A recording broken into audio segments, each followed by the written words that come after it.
Ani dari Puskesmas Yompu, Buton Selatan, Sulawesi Tenggara. Nah, hari ini saya akan melakukan penyuluhan tentang bahaya merokok. Jadi untuk bapak-bapak dan ibu-ibu yang sudah hadir, di sini saya ada media, yaitu namanya leaflet. Nah, sebelumnya mungkin tentang rokok ini bapak-bapak dan ibu-ibu sudah tidak asing lagi, sudah sering didengar. Apa itu rokok itu bentuknya dan jenisnya seperti apa. Dalam rokok itu banyak mengandung zat aktif, sekitar mungkin kurang lebih ada 4.000 zat aktif yang terkandung di dalamnya. Tapi yang paling sering dan yang paling banyak menyebabkan penyakit-penyakit itu adalah pertama nikotin, yang kedua tar, dan yang ketiga adalah karbon monoksida. Nah, ketiga bahan ini mungkin baru ya, sesuatu yang baru kita dengar. Apa sih sebenarnya nikotin itu dan apa efeknya ketika dia masuk ke dalam tubuh? Nah, nikotin itu adalah zat yang dapat membuat kita adiksi, kita ingin terus mengkonsumsinya. Sedangkan tar adalah suatu zat yang dapat mempengaruhi kerusakan pada paru-paru dan pembuluh darah. Kemudian karbon monoksida adalah zat yang dapat merusak atau mengganggu oksigen dan hemoglobin. Antara oksigen dan hemoglobin harusnya kan berikatan, tapi karena ada karbon monoksida, jadi oksigen ini tergantikan dengan karbon monoksida. Karena kita sudah tahu nih sebenarnya apa sih zat yang terkandung dalam rokok dan bahayanya. Di sini ada yang merokok? Ada. Mungkin bisa saya minta satu orang unjuk jari siapa yang merokok.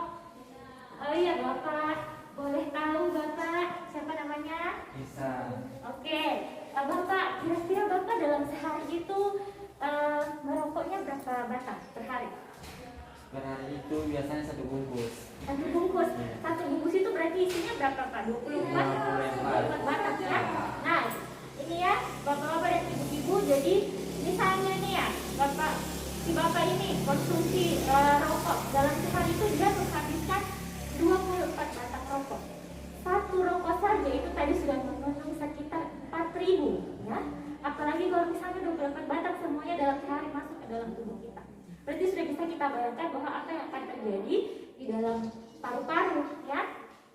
Nah, kemudian apa saja sih bahaya atau penyakit-penyakit yang bisa terjadi karena rokok? Di sini kita bisa lihat gambar ya. Jadi mulai dari atas sampai bawah itu dapat terjadi banyak penyakit-penyakit yang bisa ditimbulkan. Yang pertama itu adalah misalnya ini rambut rontok.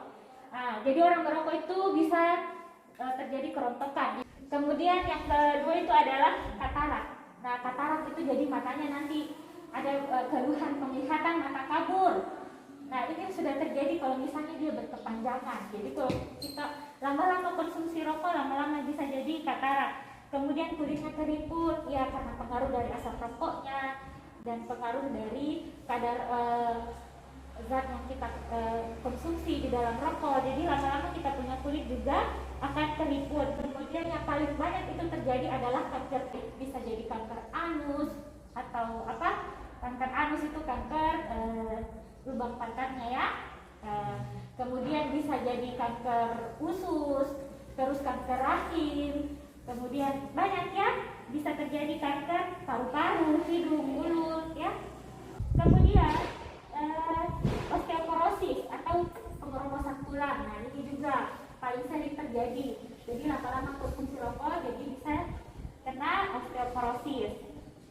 Selanjutnya adalah penyakit discolorisasi jari. Artinya jari-jarinya itu berubah warna.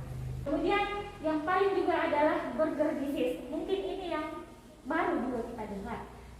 Nah, penyakit ini itu adalah penyakit yang terjadi pada jaringan perifer. Biasanya di kaki atau di tangan. Jadi nanti kakinya pasien itu atau yang si perokok ini dia akan menghitam. Kemudian psoriasis. Terakhir ya, psoriasis itu adalah salah satu penyakit kulit sebenarnya. Tapi penyakit kulit ini tidak ditahu sebenarnya faktor penyebab pastinya apa. Nah, yang paling sering menjadi faktor resikonya itu adalah merokok. Jadi tadi siapa namanya Bapak Irsan. Nah, ini tadi itu kita sudah tahu ya bahwa ternyata rokok itu banyak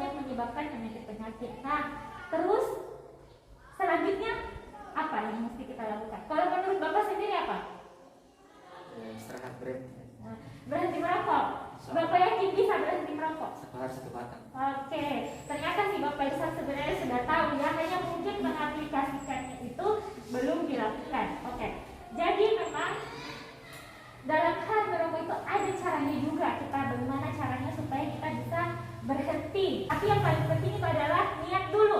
Niat kita mau berubah bahwa kita akan berhenti merokok. Itu yang paling utama. Kemudian kita aplikasi, kita lakukannya.